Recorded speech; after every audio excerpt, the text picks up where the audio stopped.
The time Momo snuck into my room. When I was a child, I used to stay with my grandparents in rural Ireland about twice a year. They had two houses on their land, one larger house where they and most of my extended family stayed on holidays, and a small cottage with a thatched roof where I would occasionally sleep. One particularly rainy night, when I was about 8 years of age, my younger sister insisted on sleeping in my parents' bed in the larger house, so I was left alone in the small cottage for the night. I struggled to fall asleep that night, my mind assuming the worst at all times. Turning the sound of a creaking door into the laugh of a creature with the intent to hurt me, an apple falling from a tree would become mysterious footsteps outside my window, etc. Eventually I did fall asleep, and slept relatively soundly until about 3 o'clock when I suddenly woke up for no reason.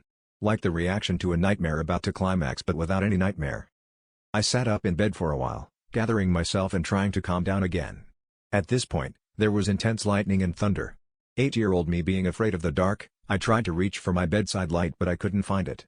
As I patted at the air, my hand landed on a slimy, hairy lump of flesh. I immediately retracted my arm with fright and I screamed. I then watched as the shadow of Momo rose from the side of my bed.